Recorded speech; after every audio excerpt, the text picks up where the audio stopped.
I-PAC আছে, তৃণমূলের সঙ্গেই আইপ্যাক কাজ করবে।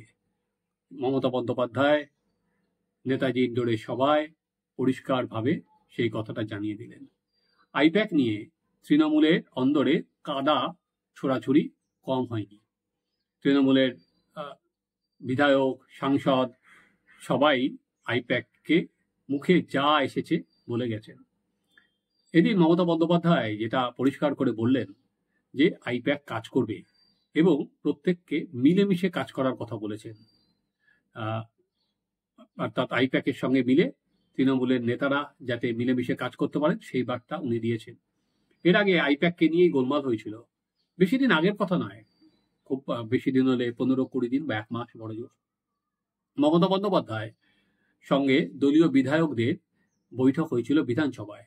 সেখানে যেটুকুনি খবর পাওয়া যায়, মমতা বন্দ্যোপাধ্যায় আইপ্যাকের নাম করেননি, কিন্তু প্যাক ফ্যাক বলেছিলেন যে এই যে প্যাক ফ্যাকের নানা রকমের যে সমস্ত রিপোর্ট দেয় সেই রিপোর্টে তাদের খুব অসুবিধা হচ্ছে তাই, এবং সেখানে তিনি যারা বিধায়ক আছেন তাদের জেলা থেকে কাদের নির্বাচিত করা হবে 3টে করে নাম চেয়েছিলেন।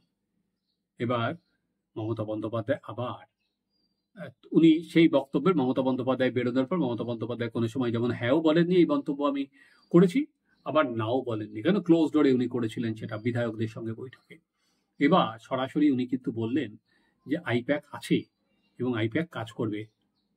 গত সপ্তাহে আইপ্যাকের যে প্রতীক জৈন, আইপ্যাকের যিনি প্রধান, মমতা বন্দ্যোপাধ্যায়ের সঙ্গে নবান্নে মিটিং করেছেন দিল্লি থেকে এসে, কারণ দিল্লিতে আইপ্যাক আপের হয়েও কাজ করেছে পরামর্শদাতার ভূমিকায়। সেখান থেকে তারা কলকাতায় এসেছেন বা মমতা বন্দ্যোপাধ্যায়ের সঙ্গে মিটিং করেছেন এবং আজকে মমতা বন্দ্যোপাধ্যায় সেখানে জানিয়ে দিলেন যে আইপ্যাক কাজ করবে। আইপ্যাককে 2019 সালেই বলা যেতে পারে লোকসভা ভোটের ফল খারাপ হওয়ার পর অভিষেক বন্দ্যোপাধ্যায় কিন্তু নিয়ে এসেছিলেন। তারপর প্রশান্ত কিশোরকে আনার পর 2021 সালে যথেষ্ট ভালো ফল করে তৃণমূল কংগ্রেস, এবং তারপরে তৃণমূল 2024-এর ইলেকশনেও ভালো ফল করে লোকসভায়। তারপরে আইপ্যাকের সঙ্গে কিন্তু একটা দূরত্ব সৃষ্টি হচ্ছিল। এবার আজকে মমতা বন্দ্যোপাধ্যায় যখন আইপ্যাকে বললেন যেখানে কাজ করবে, তখন কিছু প্রশ্ন কিন্তু অবধারিতভাবে উঠবে।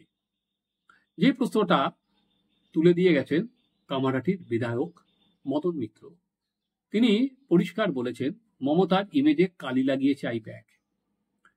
এখানেই তিনি থেমে থাকেননি, তিনি বলেছেন যে আইপ্যাক টাকা তুলেছে, আইপ্যাক টাকা পদ বিক্রি করেছে, পদের নাম করে টাকা তুলেছে, সেখানে 10 লাখ, 25 লাখ, 50 লাখ, এমনকি একথাও তিনি বলেছেন যে আইপ্যাককে মন্ত্রী করে দেব বলেও 10 কোটি টাকা চেয়েছে। তাহলে যে প্রশ্নটা আসে যে মদন মিত্র যে অভিযোগ করেছেন সেটা মারাত্মক অভিযোগ, এবং মদন মিত্র তো কেউ চুনোপুটি কেউ নন, তিনি তৃণমূলের প্রতিষ্ঠাতা লগ্নের সদস্য, তিনি বিধায়ক, তিনি প্রাক্তন মন্ত্রী। তো তিনি যে অভিযোগ করলেন সেটা কিন্তু গুরুতর মারাত্মক অভিযোগ। সেই অভিযোগের পরেও কিন্তু আইপ্যাকের বিরুদ্ধে কি কোনো তদন্তের নির্দেশ দিলেন তৃণমূল নেত্রী? এখনো পর্যন্ত কোনো তদন্ত বলে কিছু নেই। আবার উল্টো দিকে তিনি কি মদন মিত্রের বিরুদ্ধে কোনো ব্যবস্থা নিলেন যে কেউ আইপ্যাকের বিরুদ্ধে কোনো মন্তব্য করবেন না? এইটা বলার মাধ্যমেই তো শেষ হয়ে যায় না, কারণ এটা তো এরকম নয় যে আইপ্যাকের সম্পর্কে অন্য কোনো সমালোচনা করেছে। বলা হচ্ছে আইপ্যাক টাকা তুলেছে দলের নাম করে। তাহলে আইপ্যাক যে টাকা তুলেছে সেই টাকাগুলো গেল কোথায়? দলের নাম করে, দলের কারা নিল? তো এইটা কি তৃণমূলের অন্দরে কোনো তদন্ত হবে নাকি এটা আবার সেই ধামাচাপা পড়ে যাবে? এটা কিন্তু আজকে মূল প্রশ্ন হয়ে দাঁড়িয়েছে।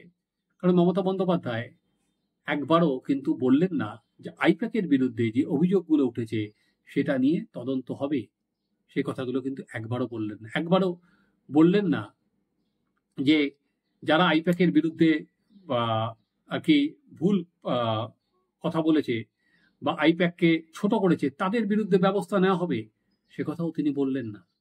তাহলে পাঁচ পাবলিক কি বুঝবে? তাহলে পাঁচ পাবলিকের কাছে তৃণমূল নেতারা যখন যাবেন তখন তারা এর থেকে মমতা বন্দ্যোপাধ্যায়ের বার্তা থেকে কি বুঝবেন?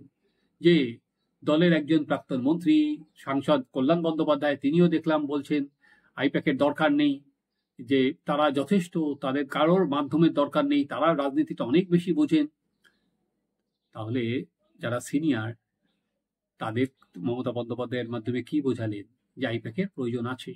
তো আমার কাছে যেটা তার থেকে বড় গুরুত্বপূর্ণ প্রশ্ন, আইপ্যাক সম্পর্কে মদন মিত্র যে কথাটা বললেন, এরপরে দাঁড়িয়ে মদন মিত্রের বিরুদ্ধে তাহলে ব্যবস্থা নেওয়া উচিত, এটা কি আদৌ হবে?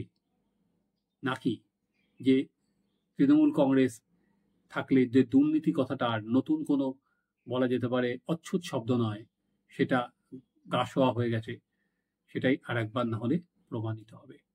আপনারা দেখতে থাকুন আমাদের চ্যানেল সাবস্ক্রাইব করুন, আপনাদের মতামত জানান।